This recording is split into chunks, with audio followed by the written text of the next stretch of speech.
na reta de final de ano e nesse vídeo eu trago pra vocês um dos rankings que eu acho mais difícil de fazer, que são das melhores leituras que eu fiz em 365 dias. Fique por aqui pra você ficar sabendo do meu top 10 e, é claro, algumas menções honrosas. Oi, aqui é a Lili. Antes de eu começar de fato a ranquear, só vou pedir pra você se inscrever no canal caso você seja novo por aqui e, é claro, também deixar o teu like nesse vídeo. Sem enrolações, vamos começar. Em 10º lugar, eu coloquei Colapso, do Roberto Denzer. Esse é um livro de distopia nacional, mas além de distopia, ele também traz o gênero de horror. Ou seja, se você está esperando uma distopia padrão, uma distopia onde as pessoas são um tanto quanto educadas, você não vai encontrar aqui. Tá todo mundo no desespero, todo mundo no precipício. As pessoas precisam matar antes de ser morto, defender, obviamente, o seu, ao invés de defender das outras pessoas. Não existe mais Estado, não existe nenhuma forma de lei, de governo, nada, nem sequer dinheiro. O planeta está praticamente desabitado, boa parte é deserto, outra parte é gelo. Nós estamos aqui dentro de um enredo no território nacional. Nós vemos algumas pequenas comunidades tentando sobreviver, mas a maioria das pessoas estão ou sozinha ou até mesmo em dupla. Se você tem problema com palavrões, cenas gráficas, é um livro que tem praticamente, sei lá, uns 75 gatilhos. Já digo que Colapso pode ser um tanto quanto difícil de descer para você, mas para mim que espero que uma distopia não seja nem um pouco bonitinha, para mim que não vejo nenhuma possibilidade de um planeta onde não tem alimentação, não tem água, não tem roupa, não tem lei, não tem nada, as pessoas serem, no mínimo, educadinhas.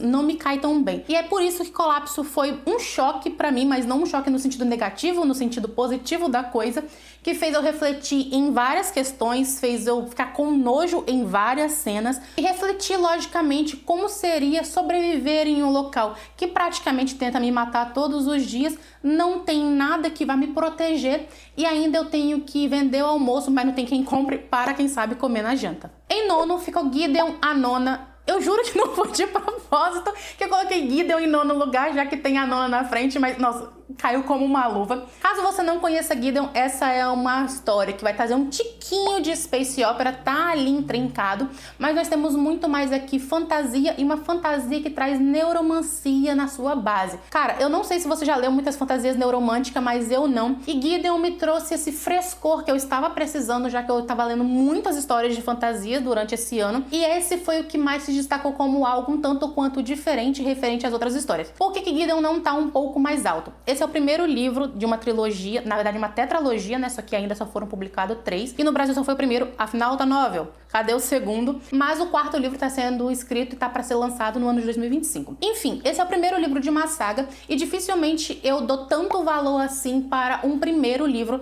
já que eu sempre espero que a história irá crescer demais. Falando um pouquinho agora, bem um pouquinho sobre o que significa isso. Esse é um tipo de sistema onde são divididos em casas, mas não casas como se fosse uma fraternidade, e sim casas como se cada um fosse uma espécie de nação, um governo, um estado. Temos a primeira, segunda, terceira, até chegar na 9ª casa, que dá nome ao livro. E a Gideon é a nossa protagonista. Ela é uma espécie de serva, mas nem um pouco de livre espontânea vontade, tá? Da 9ª casa, e por esse motivo ela tem que fazer praticamente tudo que a filha da casa manda, que é a Harrow. Harrow é uma menina um tanto quanto inteligente, mas ao mesmo tempo cruel, difícil de lidar, megera assim, e é por isso que eu gosto bastante dela. E ela tenta, ao mesmo tempo, conseguir salvar a sua casa. Ela está numa espécie de missão ali, numa espécie de disputa, para conseguir um conhecimento que é extremamente importante para o necromante e que irá fazer com que a Nona se recupere, a Nona meio que se regenere aí. Ninguém está sabendo que a 9ª casa está mal das pernas, mas Harrow, que é a filha herdeira, precisa dar um jeito das coisas funcionarem. Temos vários outros personagens, mas basicamente o que tem de melhor aqui é essa space opera que tá bem escondido, a fantasia que é maravilhosa e, é claro, a relação entre a Gideon e a Harrow, que é muito divertida, as duas se bicam em tempo integral e tem aquela pitada de humor ácido que é basicamente a personalidade da Gideon. Em 8º, eu coloquei um livro que eu achei que ficaria mais pra cima, mas eu vou explicar por qual motivo que ele tá aqui em 8º lugar, que é o Casa de Folhas. Essa é uma história que, para mim, ela é extremamente genial. Um livro que ele vai te contar 1, 2, 3, 4 coisas ao mesmo tempo, as histórias vão se intercalar de alguma forma. É um livro que tem uma estrutura chamada de ergótica, se eu não me engano é assim que se pronuncia, esse tipo de técnica, onde o formato do texto, o formato da linguagem das páginas, seja desenho, rabisco, coloração, tudo isso é milimetricamente pensado para que o leitor tenha uma espécie de sensação enquanto está ali absorvendo a história. Por que que a Casa de Folhas não está um pouco mais no topo, né? Primeiro, é um livro que eu pretendo reler pelo menos umas 2 vezes, já que a sua formato de escrita, a forma de narrativa permite que você leia de formas diferentes e com isso creio eu que traga experiências diferentes, mas o principal motivo é porque eu tive uma dificuldade em conseguir tempo para a leitura. Ou seja, foi um livro que eu li muito devagar, seja porque era conteúdos que eu tinha que entregar, seja alguma coisa de projeto pessoal, e esse, como eu estava lendo apenas por gosto, acabou que ele se estendeu por diversos meses, e quando eu puder eu pretendo reler dessas 2 formas diferentes e daí sim eu trazer uma resenha mais completona de Casa de Folhas. O que torna esse livro confuso ou um tanto quanto difícil de ser entendido é que nós temos várias narrativas. Um deles é de um jovem, aprendiz tatuador, se eu não me engano, e esse jovem encontra as anotações de um senhor de idade que era cego e já faleceu no momento que a história irá começar. Nessas anotações, esse senhor de idade está contando sobre um outro cara que fez vídeos, fotos e também documentários falando sobre uma casa de folhas e o quanto que essa casa em si, ela tem problemas na sua dimensão. Muitas vezes ela aumenta, ela diminui, ela fica maior por dentro do que por fora, cômodos começam a se esticar por nada, cômodos aparecem do nada, grandes escadarias que levam quem sabe para qual lugar, barulhos que começam a ser ouvidos desse corredor, sei lá por quê. Ou seja, esse é um suspense psicológico que ele vai basicamente te fazer sentir claustrofobia. Muitas vezes eu fiquei tonta enquanto eu estava lendo, e não apenas por girar o livro, e sim porque a forma da história ser contada vai me dando uma sensação de estar presa de fato em um labirinto. Ou seja, sensacional, mas ainda é um livro que eu quero reler mais algumas vezes, quem sabe aí ano que vem ou no próximo. Em 7º eu coloquei A Zona Morta, do Stephen King, e o autor que eu comecei a ler em 2024, já li vários livros dele, e de todos os que eu li, o que eu mais gostei foi A Zona Morta. Eu dei 4,5 para essa história, mas isso não quer dizer que ele seja um livro ruim, é praticamente um livro perfeito. E aqui nós vamos ter o que eu acho de mais sensacional, que é um livro que foi escrito basicamente quase 50 anos atrás e ele conversa com a nossa realidade atual. O que o King irá de fato trabalhar aqui? O nosso protagonista, chamado Johnny, ele sofre um acidente. Desse acidente ele entra em coma por um tempo, se recuperando do coma. Ele tem problemas de mobilidade e tudo mais, né, até ele se reajustar à nova realidade dele. Só que com esse problema ele também ganha poderes. Poderes esses que faz com que ele veja o passado de pessoas, às vezes o que está acontecendo no presente e outras vezes também o que pode ser que aconteça no futuro. Enquanto isso, a mãe do Johnny é uma mulher que ficou muito fanática religiosamente e ela acredita que o filho dela voltou, né, dos mortos, entre aspas, já que ele estava em coma, simplesmente porque seria uma vontade de Deus, a missão divina, então ele tem que usar esses dons dele para, sei lá, salvar o mundo, basicamente. Johnny é completamente cético a isso, mas as coisas começam a mudar a partir do momento que ele começa a pensar de, cara, pra que eu ganhei isso? O que isso significa? De onde esse poder veio? Pode ser que eu ajude uma pessoa ou outra, mas em momento nenhum ele pensa que é porque Deus quer, ou então é algo que ele deva a Deus, mas sim ele começa a pensar, e se eu usar isso que eu tenho para ajudar pessoas? Só que tudo isso nós vamos levar para uma polarização política, um extremismo político muito forte. E é aqui que eu falo que casa muito bem com a nossa realidade atual, onde toda a população começa a tratar a figura política como se fosse uma espécie de Deus, uma espécie de divindade, uma espécie de Messias, uma espécie de um ser que irá salvar a nação, que irá salvar, sei lá, de todos os males que o capeta resolveu colocar ali naquela nação. Só que no final da história acontece algo que eu acho sensacional, que é o plot twist daqui. Por que eu dei 4,5 nesse livro? Teve um pequeno detalhe no final, que eu acho que o King, ele não foi condizente com a construção do personagem do Johnny, e é só por isso que esse livro não se tornou um favorito pra mim. Foi, cara, um detalhe, mas nem por isso eu acho que seria desmérito da história ou desmérito do autor. Tanto é que esse foi um livro lido no clube, algumas pessoas concordaram com a minha opinião, outras não.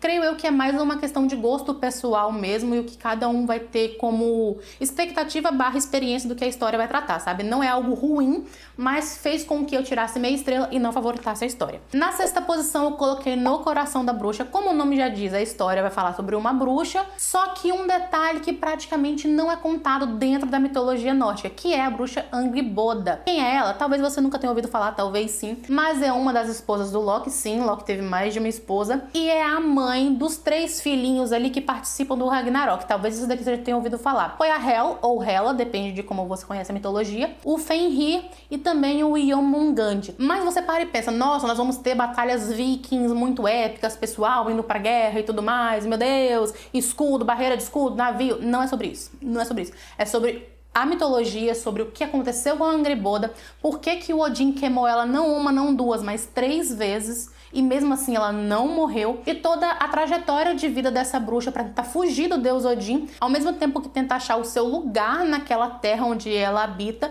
tenta voltar para suas origens, renega o seu antigo nome, tenta salvar a tua família, afinal agora ela é mãe de 3 filhos, ou seja, esse é um livro que fala bastante sobre maternidade, mas principalmente sobre laços familiares, traição, e que eu não digo traição do tipo de relacionamento amoroso, mas sim traição de confiança de fato, pode ser de amizade, pode ser de família, pode ser de casal, não importa, mas é uma história que vai girar em torno também de artimanhas e traições, e principalmente do drama que a Angrboda vai passar, já que ela sofreu muito na mão de Odin e ainda assim não consegue se livrar desse deus infernal que ao invés de, sei lá, pra casa dele catar coquinho, fica perturbando ela e tentando mais uma vez botar ela na fogueira e quem sabe assim conseguir os seus poderes para si. Em quinto ficou Um Homem Chamado Ove, do Frederick Backman. Eu tive a experiência dessa leitura durante o livro Viajante, lá do Catarse. Por sinal, eu tenho um Catarse, caso você não saiba. Catarse é um tipo de financiamento coletivo onde as pessoas conseguem oferecer recompensas através de diversas categorias. Tem o link do Catarse aqui embaixo, caso vocês queiram conhecer e quem sabe participar também.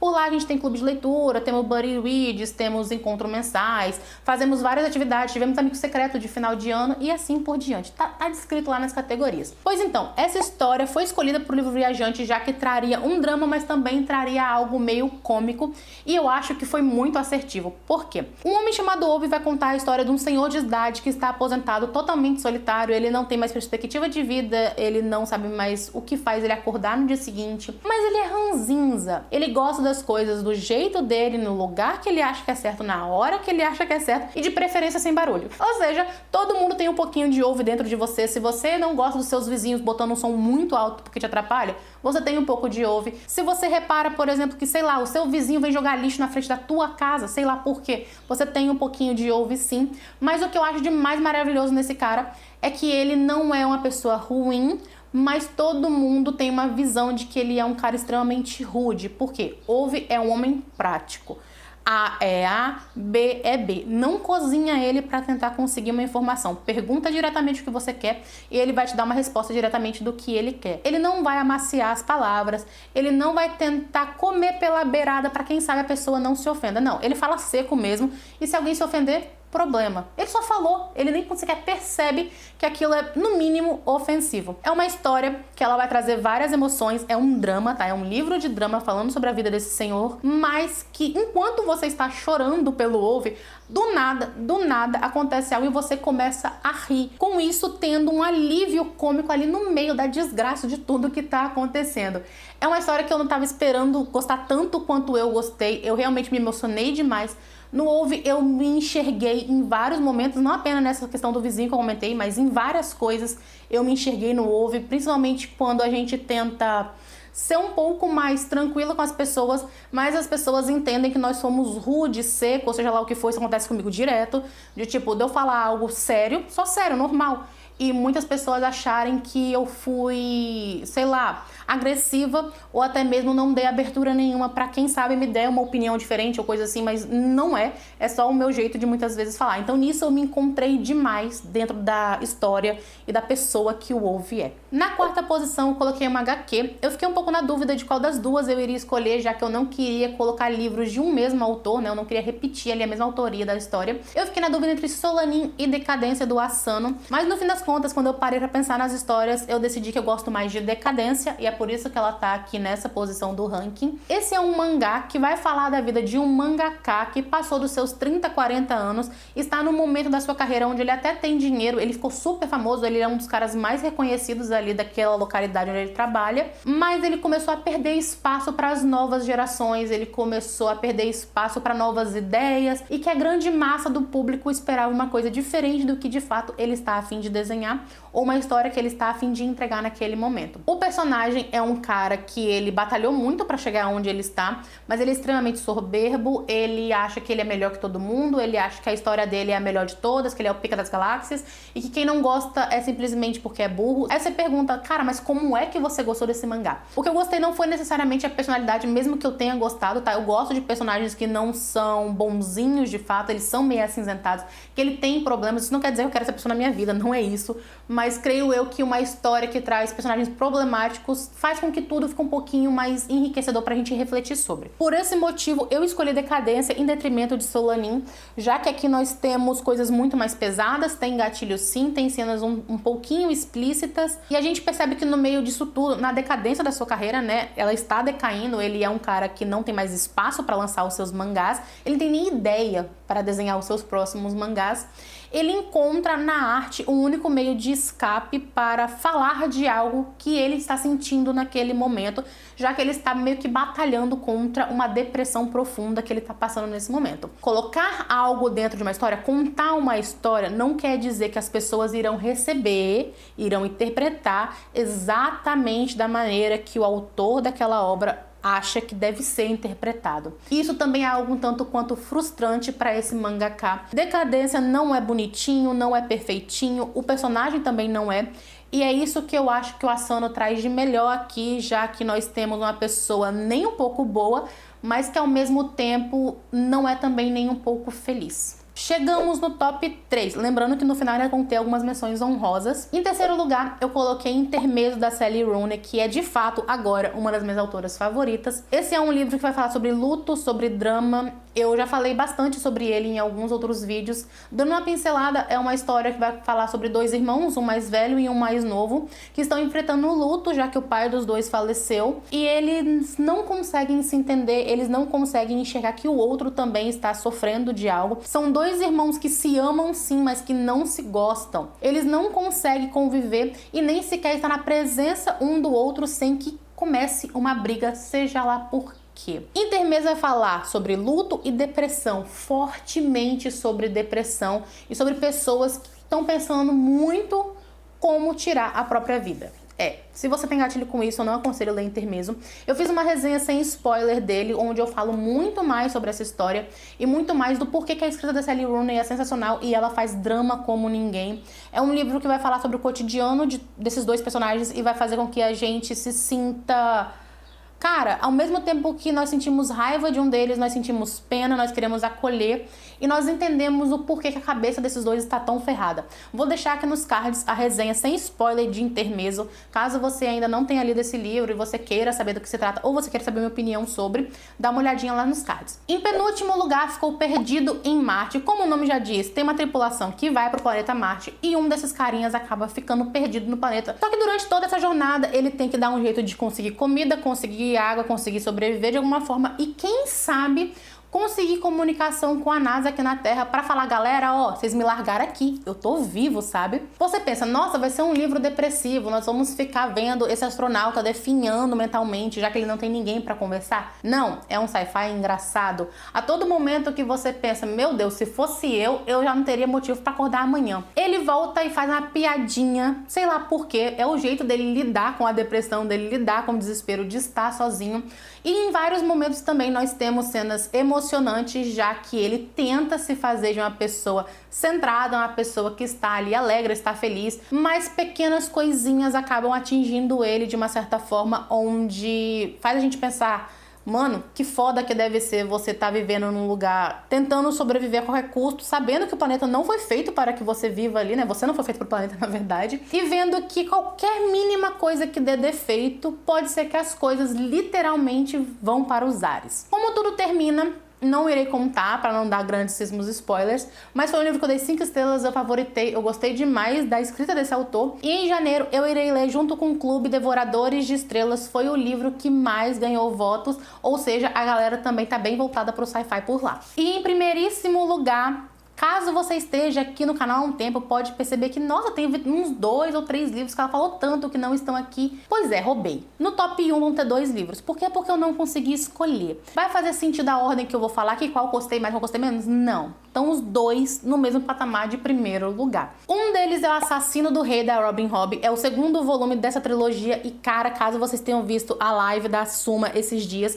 eles anunciaram que finalmente vão lançar o terceiro volume. Até que, enfim, a trilogia vai estar completa. E quem sabe, posteriormente, eles lançam a saga do navio Arcano. Não sei, assim, se lançar, eu quero. Eu fiquei ali entre o primeiro e o segundo, mas o segundo volume eu gostei muito mais. Nós temos um personagem no início quebrado, ele começa criança, mas aqui nesse segundo volume ele já é um homem adulto. Ele tá dentro de um reino, dentro das manipulações políticas, sendo, como o nome do livro diz, o assassino do rei, tentando sobreviver no meio desse caminho e, obviamente, matando uma galera de vez em quando, porque o rei precisa dar cabo desse pessoal. Porém, ele também é parente do rei, ele é um neto bastardo desse reinado, e um de seus tios começa a ver a sua imagem como uma espécie de ameaça à coroa, né? Já que o atual rei tá praticamente batendo as botas. É um tipo de fantasia que vai ter alguma coisa fantástica assim, né? Que é fantasia, mas ele é muito mais voltado à política, a movimentações de governo, a movimentações de intriguinhas, quando uma corte está tentando adentrar na outra e, quem sabe, matar um pessoal no meio da surdina.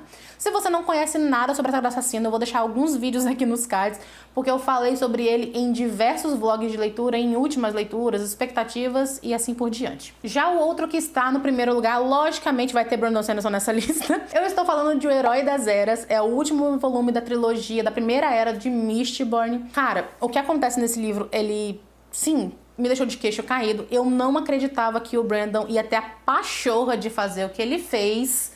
Não irei contar para não estragar a experiência, mas, meu Deus, o que esse homem fez nesse livro. Dá vontade de dar um socão na cara dele, ao mesmo tempo de falar, foda. Muitas coisas são explicadas, muitos enredos são encerrados, dá vontade de chorar, uma galera vai de base. Cara, basicamente o que tinha para dar errado dentro dessa trilogia acontece no terceiro volume. Muitas cenas épicas, muitas coisas que eu não posso falar. Basicamente eu não posso falar, mas é o que faz a fantasia do Branderson ser muito amarrada e tão interessante. Faz a gente perceber que Mistborn começa bom, chega num meio um tanto quanto lento e finaliza da forma mais épica que ela poderia terminar. Seja lá o que você pense que vai acontecer no terceiro volume, você tá errado. Mas O Herói das Eras tá aqui também no primeiro lugar, porque foi um livro que me arrancou emoções que em momento nenhum eu esperava. Esse foi o top 10, mas terão 2 menções honrosas. Um deles é Fahrenheit 451, um livro que creio que todo mundo já ouviu falar, mas é um clássico extremamente curto e é uma distopia. As pessoas estão vivendo em uma sociedade controlada, elas acham que a vida é perfeita, que elas não precisam de mais nada, qualquer coisa o governo vai resolver.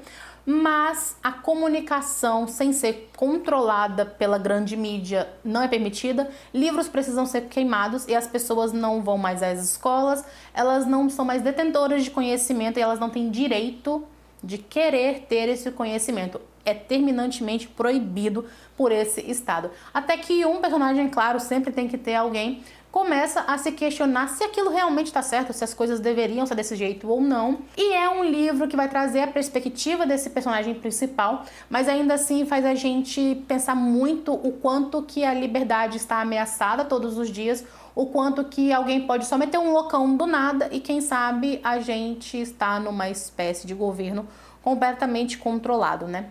A outra menção honrosa é Lar Docimar, da Catherine Ryan Hyde, uma autora que vai fazer de uma forma dramática o cotidiano dos seus personagens. Nós não vamos ter grandes rebuliços, grandes coisas acontecendo, tiro, porrada, bomba, coisas fantásticas, ficção científica, nada disso. É apenas a vida comum de pessoas comuns tentando, quem sabe, sobreviver e quem sabe conseguir também uma espécie de laço afetivo, laço familiar, amizade, seja lá qual for.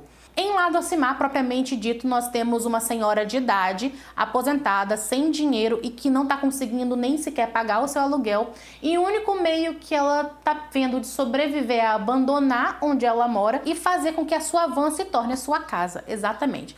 Ela irá viajar pelos Estados Unidos, né, que é o país dela, e quem sabe gastar um pouquinho de dinheiro da sua aposentadoria comprando comida e tentando se virar de alguma forma. Temos a narrativa dessa senhorinha, mas também de uma menina adolescente que acaba perdendo os pais para a cadeia, não é que eles faleceram. Os pais dela sonegavam impostos e acabaram sendo presos. Com isso, ela vai para uma espécie de orfanato, mas não é necessariamente orfanato, por um lar ali onde ela vai ter que ficar. Só que a vida dela começa a ser ameaçada pelas meninas que moram também nesse local, e é obviamente que ela vai tentar fugir, e a vida dessa senhorinha idosa que não tem onde morar e quem sabe sobreviver, e dessa menina que era rica, mas nesse momento não tem os pais, não tem dinheiro, não tem nada, vai acabar se encontrando, e as duas vão nessa espécie de viagem, tanto no território físico quanto na amizade que elas acabam construindo. E você pode achar que a senhorinha vai dar lição de moral nessa menina e tudo mais, mas não é isso. Muitas vezes essa garota jovem acaba falando pra senhora: olha, isso que você tá fazendo tá extremamente errado, não me interessa que você tem 70 anos, tá errado, isso não deveria ter sido feito por você.